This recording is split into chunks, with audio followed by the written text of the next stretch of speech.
Ya, jadi Islam tuh pasti bagus, Quran tuh bagus. Nggak ada orang belajar Quran benar misalnya jadi buruk, nggak mungkin. Apalagi jadi teroris, membawa teror itu mustahil. Mustahil. Ingat kata-kata saya, sumber teror itu cuma dua. Ya, secara umum cuma dua makronya. Satu, ekonomi. Kalau ekonomi mulai lemah, maka muncul teror. Ya, karena orang lapar. Orang lapar, orang butuh makan. Kehilangan peluang itu, maka dia nyari. Nggak dapat jalan yang baik, dia mulai muncul deh. Oh, setan ketawa ketiwi, cuma ditiup maksiat. Ya, udah itu dibawa tuh sama setan. Mulai muncul pembegalan. Begal itu kan teror. Teror itu membuat orang khawatir, takut. Datang tuh teror, itu umum tuh membuat orang takut. Bukan cuma dengan ledakan. Dengan senjata, dengan macam-macam, dengan senjata fisik itu teror. Makin banyak orang membegal itu teror. Sifatnya disebut ismenya terorisme.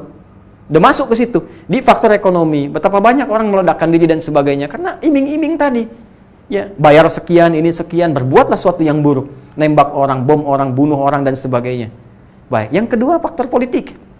Ya, bukan Fir'aun dengan kekuasaannya, secara politis nggak mau diganti. Ya, dengan secara politis takut dengan Nabi Musa. Padahal Nabi Musa datang bukan untuk meruntuhkan kerajaan Fir'aun, cuma untuk meluruskan kekuasaan supaya benar. Perhatikan, pernah nggak ada narasi dalam Al-Quran mengatakan Musa diutus untuk menghancurkan Fir'aun supaya diganti rajanya Musa? Nggak ada. Baca Quran, Suneo. Silahkan baca. Idhab ila Fir'auna innahu tagha. Ya, pergilah kepada Fir'aun, dia telah menyimpang. Buka lagi surat Toha, surat 20 ayat 43 sampai 44. Idhaba ila Fir'auna. Ya, innahu tagha. Musa dan Harun pergilah kepada Fir'aun, dia telah menyimpang. Faqula lahu qawlan layyina la'allahu yatadhakkaru aw yakhsha. Nasihati, katakan dengan lembut. Mungkin dengan kelembutan itu dia balik lagi, dia gunakan kekuasaan pada jalan yang benar. Jadi Musa diutus didampingi Harun untuk mengarahkan Firaun supaya benar dengan kedudukannya, membuat kebijakan-kebijakan yang baik, bukan untuk ganti Firaun. Firaunnya yang ketakutan karena mempertahankan hal-hal buruknya, muncullah teror pada saat secara politis. Apa yang dia lakukan? Setiap bayi yang muncul mau dilahirkan, dampingi ibunya yang sedang mengandung. Keluar perempuan, hidup laki-laki sembelih di hadapan ibu yang baru melahirkannya. Diabadikan ini di Quran surah kedua ayat 49. Wa idz najjaynakum min ali fir'auna yasumunakum su'al 'adzab yudzabbihuna abna'akum wa yastahyuna nisa'akum. Maka dia gerakkan secara politis semua hal terkait dengan dirinya.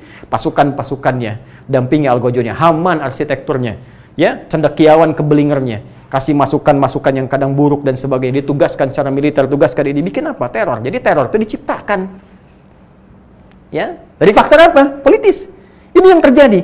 Jadi bisa karena kekuasaan, bisa karena ekonomi, kesulitan. Karena itu di surah Quraisy jelas, alladzi at'amahum min ju' wa amanahum min khauf. Alladzi at'amahum min ju' wa amanahum min khauf. Dua faktor yang membuat kehidupan itu nyaman. Satu, ekonominya kuat. Yang kedua, amanahum min khauf. Keamanan, ketertibannya nyaman. Faktor politisnya bagus. Jadi kalau sosial, faktor politiknya, keamanan terjamin, ekonomi bagus, sosial pun akan tenang.